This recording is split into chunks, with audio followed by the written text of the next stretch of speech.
जय श्री राधे कृष्ण। प्रिय मित्रों, वीडियो को शुरू करने से पहले आइए प्रार्थना करें। हे श्री कृष्णा, जो भी भक्त आज इस अमृतवाणी को सुन रहा है उनके जीवन में आपकी कृपा सदा बनी रहे और उनके सभी कष्ट दूर हो। और आप लोग कमेंट में जय श्री राधे कृष्ण लिखें। क्या आपने कभी सोचा है कि कोई इंसान बार बार बुरा करता है, दूसरों का नुकसान करता है, छल कपट करता है, लेकिन फिर भी उसे कुछ नहीं होता? उसका जीवन तो पहले से भी ज़्यादा सुखी और वैभवशाली दिखता है। और तब हमारे मन में एक सवाल उठता है, क्या ईश्वर देख नहीं रहा? क्या पाप का कोई हिसाब नहीं रखा जा रहा? और अगर रखा जा रहा है तो फिर सजा कब मिलेगी? पाप का घड़ा आखिर कब भरता है? महाभारत में जब कौरवों ने द्रौपदी के चीरहरण का पाप किया तो उसी समय धरती कांप गई थी, लेकिन उस दिन कोई सजा नहीं मिली। धृतराष्ट्र ने क्षमा मांगी, भीष्म मौन रहे, गुरु द्रोण भी कुछ न बोले और फिर 13 साल बीत गए।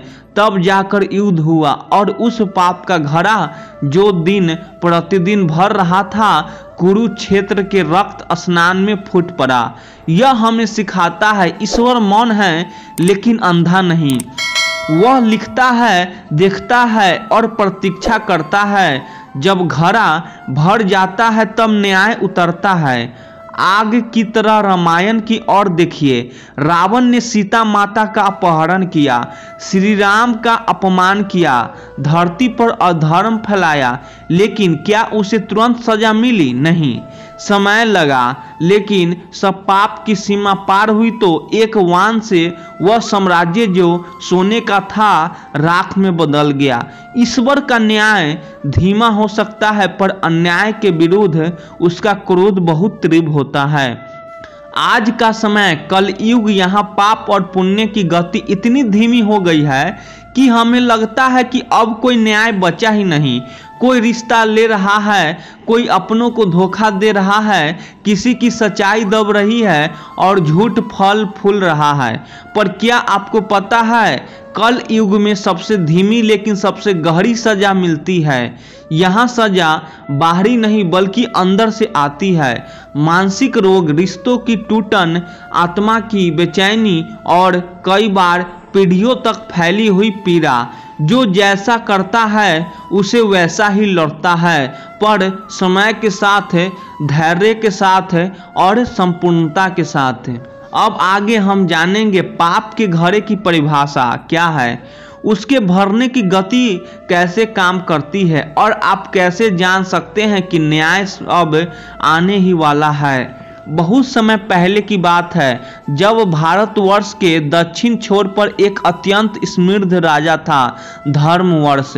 यह राज्य अपने नाम के अनुरूप धर्म, सत्य और न्याय के भूमि था।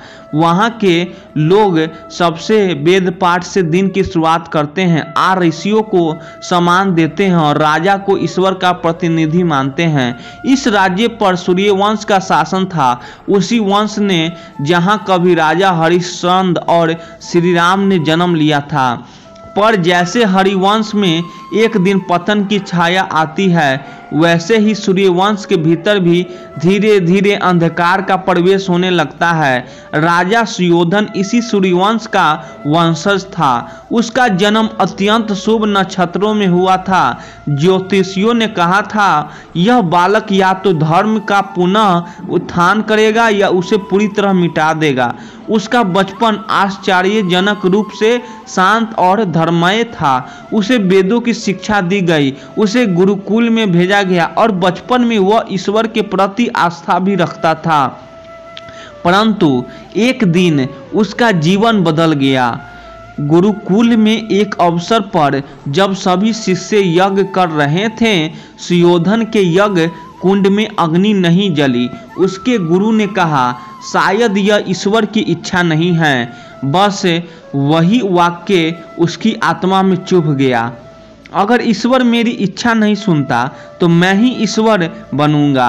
वह धीरे धीरे बदलने लगा, धर्म से दूर होने लगा।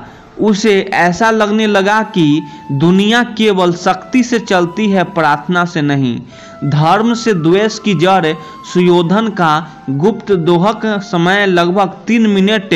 गुरुकुल से लौटने के बाद सुयोधन ने युवा अवस्था में अनेक युद्धों में भाग लिया।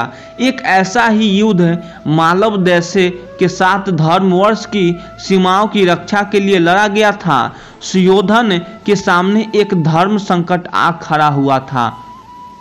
युद्ध के एक दिन पहले उसकी माता राजमाता कमला देवी गंभीर रूप से बीमार पड़ गई। राज वेद ने कहा उनकी प्राण शक्ति केवल एक उपाय से बच सकती है, यम के द्वार से पहले उन्हें देवधर्म सरोवर का जल चढ़ाया जाए। वह सरोवर राज्य से बहुत दूर घने जंगलों के बीच था और वहां एक सिद्ध आरस्य तपस्या में लीन थे। सुयोधन स्वयं वहां पहुंचा, घोड़े पर सवार होकर। जंगलों से लड़ता, सांपों से जूझता, वहां पहुंचकर उसने आरासी से सरोवर का जल मांगा, पर आरासी ने कहा यह जल केवल उन्हीं के लिए है जो धर्म के पथ पर अडिग है। तेरी माता ने कभी यज्ञ नहीं किया, तूने कभी प्रार्थना नहीं की, यह जल तुझ पर व्यर्थ जाएगा। सुयोधन हाथ जोड़कर खड़ा रहा, विनती करना रहा, मुझे नहीं चाहिए यह जल, मेरे लिए, मेरी माँ के प्राणों के लिए चाहिए। पर राशि ने ध्यान भंग नहीं किया और जब तक वह लौटा उसकी माँ संसार छोड़ चुकी थी। उस दिन सुयोधन ने आकाश की ओर देखा और कहा यह धर्म किसका है जो एक माह के प्राणों की भींगती आंखें नहीं देख सका। वहीं से उसके भीतर एक घाव बन गया। वह मानने लगा कि धर्म केवल शब्दों का खेल है, उसमें करुणा नहीं है, और उसने निर्णय लिया अब मैं ही धर्म बनूंगा, मेरी आज्ञा ही न्याय होगी। इस घटना के कुछ ही वर्षों बाद उसके पिता के भी रहस्यमय मृत्यु हो गई। सुयोधन धन को यह भी विश्वास हो गया कि ऋषियों और धर्मरियों ने उन्हें मारा। धर्म अब मेरे राज्य में नहीं रहेगा, अब केवल आदेश होगा और आदर्श मेरा होगा। सुयोधन राजा बनने से पहले उसके पिता राजा बड़जनित अत्यंत धार्मिक और तपस्वी प्रवृत्ति के थे। वे प्रजा के बीच साधु की तरह रहते थे, परंतु उनका अंत रहस्यमय ढंग से हुआ। कुछ कहते हैं कि वे समाधि में लीन हो गए, कुछ कहते हैं कि उन्हें विष दे दिया गया और सुयोधन को लगने लगा कि अर्षियों और धर्मरियों ने उन्हें मारा। इस तरह धर्म का तिरस्कार, निजी दुख और अधूरे न्याय की पीड़ा तीनों मिलकर सुयोधन को उस राह पर ले गए जहां से केवल अंधकार लौटता है, और तभी राजगद्दी पर बैठा। सुयोधन वह युवा था, तेजस्वी था और लोगों को लगा शायद यह धर्म का नया सूरज होगा, पर किसी ने नहीं जाना कि उसके भीतर एक अंधा क्रोध था, एक अहंकार था जो धर्म को चुनौती देना चाहता था। धर्मवर्ष को भूमि को कभी यज्ञों की गूंज से हिलती थी, अब तलवारों की खनक से कांपने लगी। जो आस मुनि कभी दरबार में सम्मानित होते थे, अब वे छिपकर जंगलों में रहने लगे और सुयोधन अपनी सत्ता को ईश्वर से ऊपर समझने लगा। राजगद्दी पर बैठने के कुछ ही वर्षों में राजा सुयोधन का असली स्वरूप सामने आने लगा। पहला आदेश था धर्मवर्ष के प्रत्येक मंदिर को बंद किया जाए। जिस राज्य की सुबह शंख ध्वनि से होती थी, वहां अब मंदिरों के द्वार जंजीरों से बांध दिए गए। फिर आया दूसरा आदेश, कोई भी पुजारी, वेद पाठी, साधु या आचार्य अब नगर में नहीं रह सकता। वे राशि जिन्हें कभी राजा के समीप बिठाकर दूध और फूलों में अर्घ्य दिया जाता था, उन्हें अब नगर की सीमा लांघने तक की अनुमति नहीं थी। एक दिन राजधानी के मुख्य चौराहे पर एक बुरा दृश्य घटा। राजयाज्ञा के अनुसार हजारों पवित्र धर्म ग्रंथों को एकत्रित कर आगे में झोंक दिया गया। महिलाएं रो रही थी, वृद्ध कांपते होते थे। अपनी पाथियों पचाने दौड़ पर सैनिकों ने उन्हें धकेल दिया। राजा ने कहा, जब तक यह ग्रंथ जीवित है, जनता मेरे नहीं बन सकती। धर्म अब केवल सत्ता में है। प्रजा धीरे धीरे भय में जीने लगी। त्योहारों पर रोक लग गई। दीपावली की रातों में दिए नहीं जलते थे, होली पर रंग नहीं बिखरते थे। जो घरों से पूजा की घंटी की आवाज़ आती थी वहां सैनिक भेज दिए जाते। एक वृद्ध महिला दाया जी जो हर रोज तुलसी को जल चढ़ाती थी, उन्हें नगर की सड़कों पर खड़ा कर लाठी से पीटा गया, क्योंकि उन्होंने अलक्ष्मी दूर हो का श्लोक बोला था। बच्चे जिन्हें पहले वेद उपनिषद धर्माय गाथाएं सिखाई जाती थी, अब उनके पाठशालों में राजा की वीरता और क्रूरता की कथाएं पढ़ाई जाती। एक बार गांव सत्याग्राम के एक बच्चे ने स्कूल में पूछा, गुरुजी क्या हम रामायण में नहीं पढ़ सकते? गुरुजी डरे हुए थे, उन्होंने उत्तर नहीं दिया। अगले ही दिन वह बच्चा और उसका पिता दोनों जेल में थे। उनका अपराध राम का नाम लेना। धर्मवर्ष का हर कोना, हर गली, हर परिवार एक डर में जी रहा था। जिसे धर्म ने बांधा था उसे अब बल से तोड़ा जा रहा था। लोग अब छिपकर पूजा करते, जंगलों में यज्ञ करते, घर के पीछे दिए जलाते। पर अगर सैनिकों को भनक लगती तो उस पूरे मोहल्ले को दंडित किया जाता। और तब तक एक प्रश्न हर नागरिक के मन में उठता था, क्या ईश्वर सच में देख नहीं रहा? किसी ने कहा, शायद पाप का घड़ा अभी पूरा नहीं भरा है, जब भर जाएगा तब न्याय जरूर होगा। धर्म वर्ष के पवित्र भूमि पर अब चुप्पी थी। ना वेद की अर्च, ना मंदिर की घंटियां, सिर्फ तलवारों की आवाज और सिपाहियों के कदम गूंजते थे।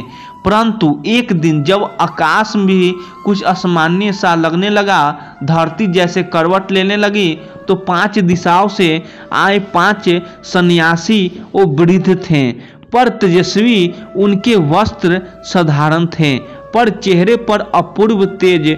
वे सीधे राजमहल की ओर बढ़े। किसी ने रोका नहीं। लोगों ने देखा जैसे स्वयं धर्म चलकर जा रहे हो। अधर्म के सिंहासन को छेताने राजसभा में जब वे पहुंचे तो सन्नाटा छा गया। राजा सूर्योधन ने व्यंग से देखा, आ गए, क्या अब उपदेश सुनने का समय है? सबसे वृद्ध सन्यासी आगे बढ़े। उनकी झुकी कमर झुकी नहीं थी, वो धरती पर झुके थे, पर उनकी दृष्टि सीधी राजा की आंखों में। वृद्ध बोले, राजन, तू वह भूमि शासित कर रहा है जहाँ धर्म ने जन्म लिया था। तेरे पूर्वजों ने उसे सींचा था, पर तूने उसे रौंदा नहीं। अब भी समय है, लौट आ। धर्म से युद्ध कोई नहीं जीतता। राजा ने ठकाया लगाया, धर्म जब मेरी माता मरी कहाँ था? तुम्हारा धर्म जब मेरी प्रार्थनाएं अनसुनी गई कहाँ था? तुम्हारा ईश्वर अब मेरा राज्य, मेरा धर्म। उसने सैनिकों को इशारा किया, इन्हें बंदी गृह में डाल दो, यही इनका तप होगा। सैनिक बढ़े। 4 सन्यासी सिर झुकाकर साथ चल पड़े, पर सबसे वृद्ध वही खड़े रहे। उन्होंने एक कदम शांत स्वर में कहा, सुयोधन, तू श्राप चाहता है पर मैं नहीं दूंगा। श्राप से तू शायद डरता भी नहीं, पर मेरी चेतावनी ध्यान से सुन। जिस दिन तेरा सबसे प्रिय तुझसे मुंह मोड़ेगा, जिस दिन तेरा रक्त तुझे पहचानने से इनकार कर देगा, उसी दिन तेरा बनाया हुआ पाप का घड़ा फूटेगा। तू उसी से नष्ट होगा जिसे तूने अपना सबसे बड़ा उत्तराधिकारी माना है। राजा कुछ पल के लिए मौन हुआ, फिर बोला, तेरा डर मुझे हंसी लगता है। वृद्ध मुस्कुराए। जो गर्व से अंधा होता है उसे सत्य चुभता नहीं, जलाता है। अब तू प्रतीक्षा कर, धर्म कभी लौटता नहीं, वह लौटकर न्याय बन जाता है। इतना कहकर वह भी चल दिए। धीरे धीरे पर उनकी छाया महल की दीवारों पर ऐसी छप गई जैसे कोई अमिट निशान बन गया हो। प्रजा ने उस दिन एक और दीप बुझते देखा, पर हवा में पहली बार यह भी सुना गया, अब न्याय दूर नहीं है, अब पाप का घड़ा कांपने लगा है। धर्म का दीपक अंधकार के महल में युवराज वर्धन की कथा। राजा सुयोधन को एकमात्र पुत्र था युवराज धर्म। उसके जन्म के समय आकाश में इंद्रधनुष छा गया था। ज्योतिषियों ने कहा था यह बालक अंधकार के बीच उजाला होगा, पर उसकी राह कांटों से भरी होगी। वर्धन बचपन से ही विनम्र, शीलवान और धर्म प्रिय था। राजमहल में जब शस्त्रों का अभ्यास होता वह मंदिर की ओर भाग जाता। जब दरबार में जब जयकार होती वह महल के पिछवाड़े जाकर एकांत में बैठकर पुराण पढ़ता। पर वह पिता से भयभीत था। राजा सुयोधन के आदेशों की अवहेलना कोई नहीं कर सकता था, फिर वह उसका पुत्र ही क्यों न हो। वर्धन ने कभी प्रत्यक्ष विरोध नहीं किया, पर उसकी आत्मा कभी मौन नहीं रही। रात्रि के अंधेरे में वह वेश बदलकर नगर के पुराने मंदिरों में जाता, छिपकर दीप जलाता, पुजारियों का अन्न पहुंचाता, बीमारी को सेवा करता और ऋषियों से ज्ञान प्राप्त करता। एक रात्रि का प्रसंग था। एक वृद्ध आचार्य को सैनिक पीट रहे थे क्योंकि उन्होंने गुप्त रूप से एक बालक को राम कथा सुनाई थी। वर्धन ने छाया में खड़े होकर देखा पर सहन ना कर सका। वह आगे आया, अपने वेश उतारा और सैनिकों से कहा, यह मेरी आज्ञा है, इन्हें जाने दो। सैनिक कांप उठे।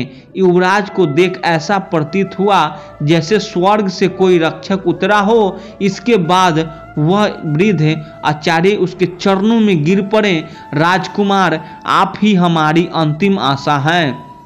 धीरे धीरे प्रजा में एक बात फैलने लगी, अभी सब कुछ समाप्त नहीं हुआ है। युवराज जीवित है, वह धर्म को नहीं भूले हैं, वह आएंगे, हमें बचाएंगे। पर महल के भीतर तूफान उठाने लगा था।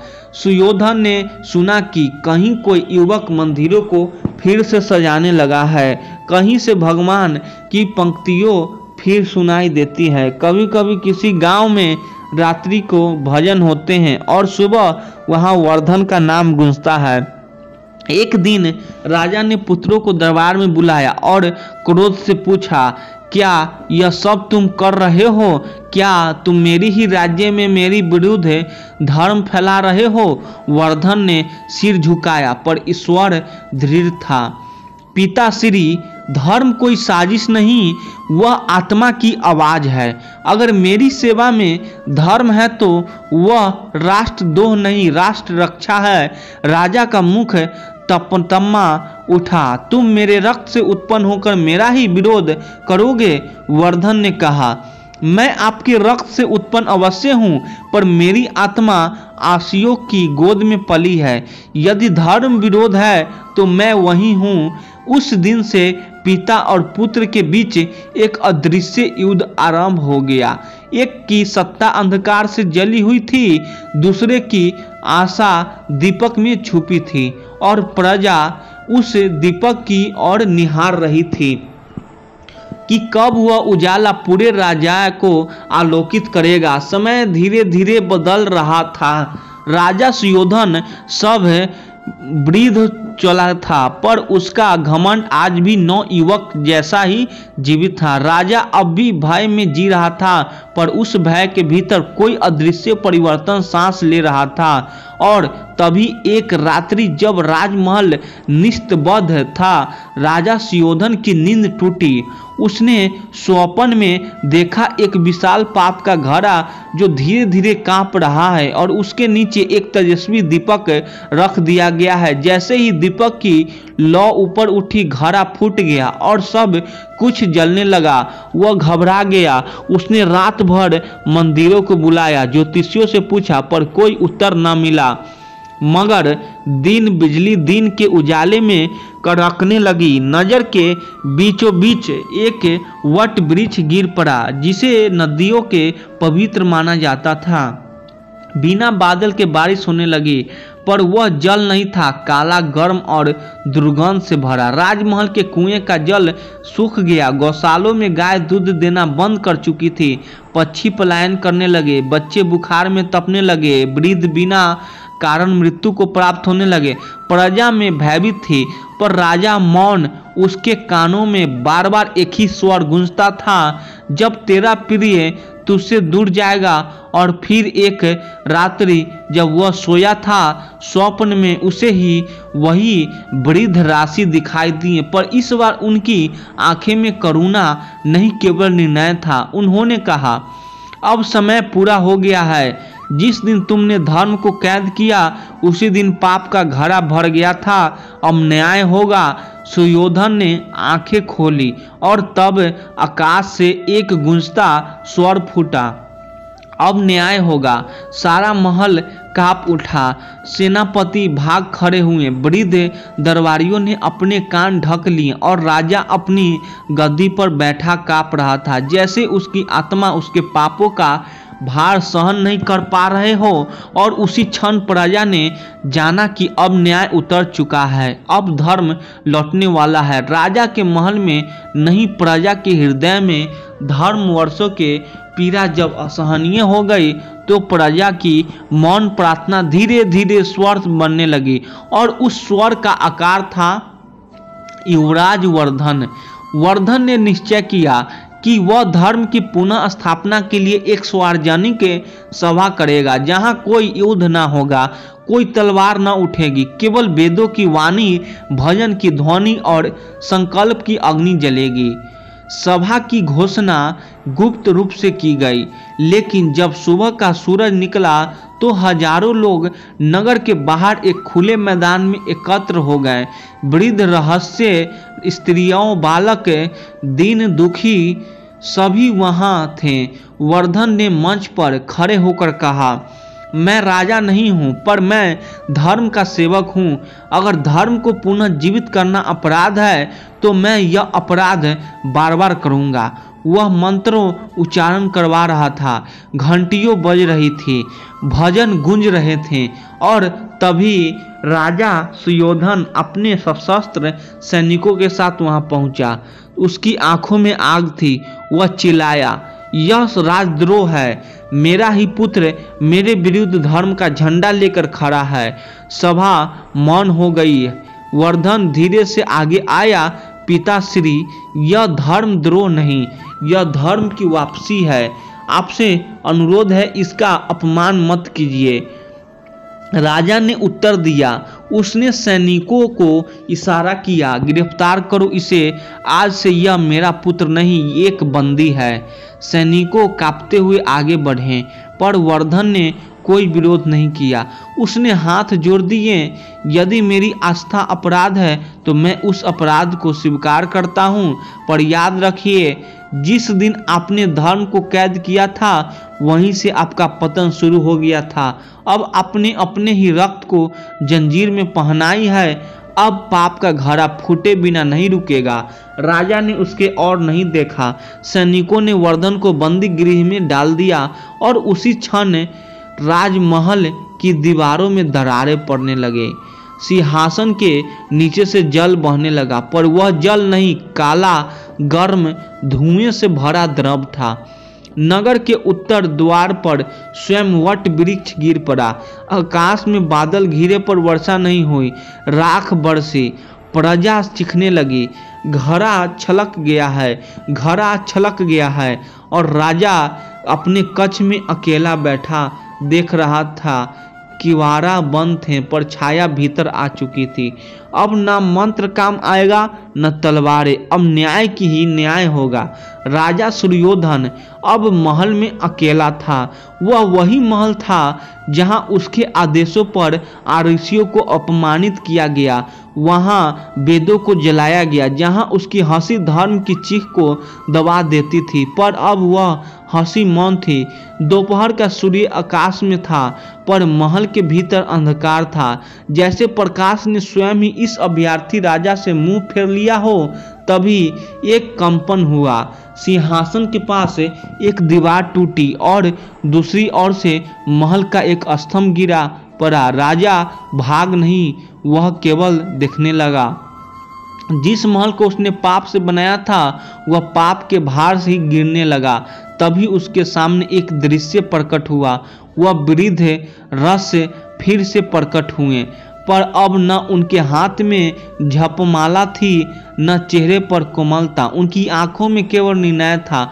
उन्होंने कहा, सुयोधन, हमने तुझे चेताया था पर तूने धर्म को कैद किया, पुत्र को कैद किया और न्याय को जला दिया। अब तू ही देख, तेरा सिंहासन अब नहीं बचेगा, तू स्वयं ही अपने भय से नष्ट होगा। राजा कांपने लगा, उसे अपने सारे पाप दिखने लगे। वृद्ध पुजारी की चीख, जलते धर्म ग्रंथों की लपटे, माँ की मेरी आंखें, वर्धन का झुका हुआ चेहरा, और फिर वो चिल्लाया, मुझे क्षमा करो, मुझे बचा लो। पर उसकी आवाज़ सुनने वाला कोई नहीं था, सिर्फ उसका भय था जिसने उसकी आत्मा को ही भस्म कर दिया। राजा सुयोधन अपने ही डर से अपने ही अंत का कारण बन गया। ना उसे किसी ने मारा, ना उसे बाहर किसी ने सजा दी, उसका अंत उसी के भीतर से हुआ। महल गिरा, धूल छटी और उसके बीच युवराज वर्धन को बंदी गृह से बाहर लाया गया। प्रजा ने उसे देखा, वह पुत्र नहीं, वह धर्म की वापसी था। वृद्ध राशि ने आकर उसके मस्तक पर तिलक लगाया। अब तू धर्म वर्ष का नया सूर्य है, राजा नहीं, धर्म का सेवक बन। वर्धन ने कोई जयघोष नहीं किया, केवल कहा, अब इस राज्य में धर्म, करुणा और न्याय के बिना कोई निर्णय नहीं होगा, क्योंकि हमने अधर्म को बहुत पास से देखा है। और इस प्रकार वर्षों बाद फिर से मंदिर की घंटियों बजी, दीप जले और वेदों की अर्चनाएं गूंजी और धर्म वर्ष फिर से धर्म की भूमि कहलाया।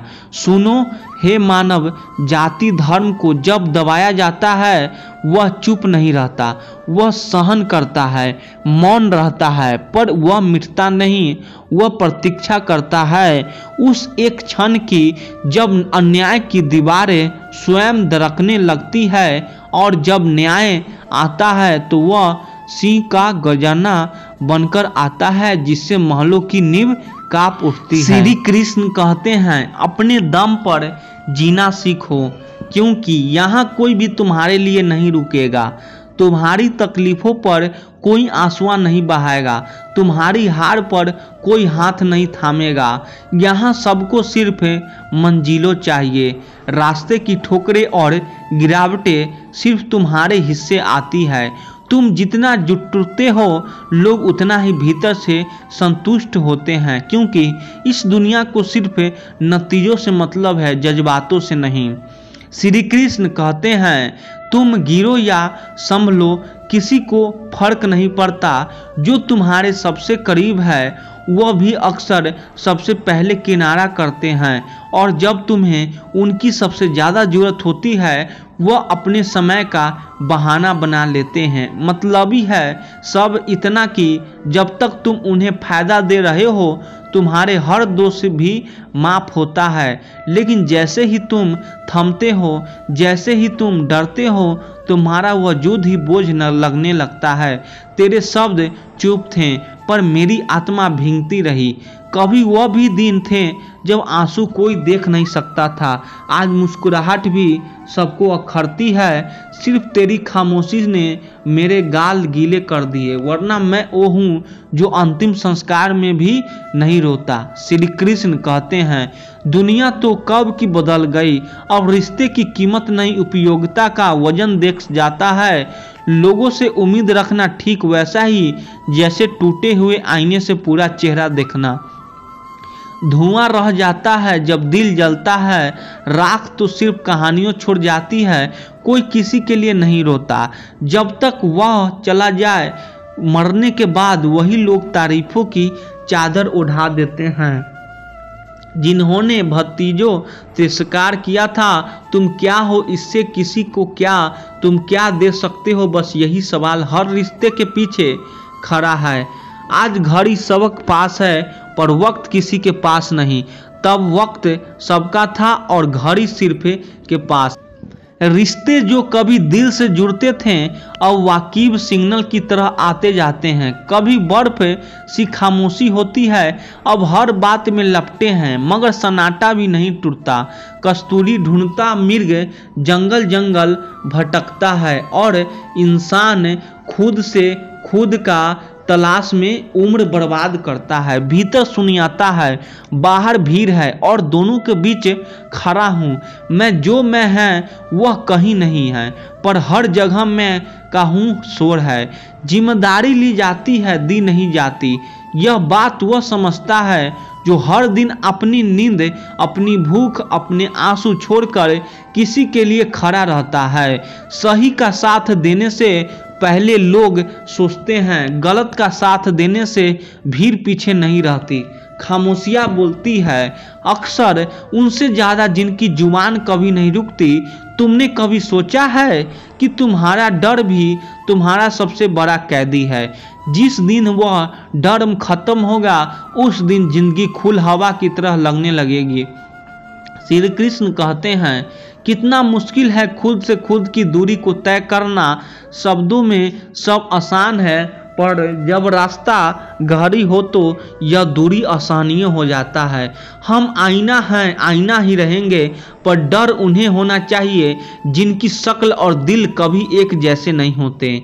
लोग रोते हैं जब कोई चला जाता है, पर जब वह था तब उसकी कीमत नहीं थी। हर इंसान मुसाफिर है और हर एक दिन यादों से भी विदा हो जाता है।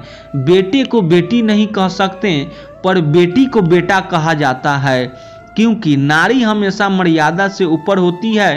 अहंकार इतना कि जीवन बूंद सा होकर भी सागर से बड़ा प्रतीत होता है। बीता हुआ कल लौटता नहीं, लेकिन बीते कल में किसी का व्यवहार आज भी भीतर जलता है। गलत के साथ खड़ा होना खुद को गलत साबित करने जैसा है। अच्छे काम करते रहो, लोग देखे ना देखे, तारीफ करे या ना करे, सूरज तो हर दिन उगता है जबकि पूरी दुनिया नींद में होती है। कभी कोई पास होकर भी दूर होता है और कभी कोई दूर होकर भी दिल के सबसे करीब मिलता है। सब कुछ है मुफ्त में ही सही, पर उसकी कीमत उस दिन समझ आती है जब वह चीज़ नहीं रहती। जो बीते नहीं कह जाते वो अक्सर उम्र भर चुभती है। जरूरी नहीं है कि कोई ताना मारे, कभी बात न होना भी जहर बन जाता है। कहते हैं कुछ लोग खामोश रहते हैं, पर वह जानते हैं सब कुछ है। दर्द समझने के लिए शोर नहीं चाहिए, बस थोड़ा सा मौन ही काफ़ी होता है। रिश्ते जो कभी विश्वास से बनते थे अब शक से टूट जाते हैं। जो अपने थे वो हर मोड़ पर सवाल बनकर खड़े हो गए। एक वक्त था जब जिंदगी खुद चलती थी, अब उसे धकेलना पड़ता है। जीना अब आदत नहीं मजबूरी लगने लगा है और मुस्कुराना एक जिम्मेदारी, क्योंकि लोग खुश चेहरे से सच्चाई मापते हैं। मन तो एक जैसा था ही नहीं, जिसके साथ बैठा वही अजनबी लगने लगा। कभी ऐसा लगता है कि दुनिया कहीं ले तो जाए, बस खत्म होने से पहले गलतियां होगी और तुम्हें गलत भी समझ आएगा। तारीफें मिलेगी तो ताने भी मिलेंगे। यही है यह जिंदगी साहब। मजबूरी जब हद से गुजरती है तो खामोशी भी चीख जैसी सुनाई देती है। श्री कृष्ण कहते हैं, कमजोर कोई नहीं होता, हालात, जिम्मेदारियां और बेबसियां किसी भी इंसान को झुका देती है। रफ कॉपी वही बनता है जिस पर सारे विषय को बोझ लिखा जाता है।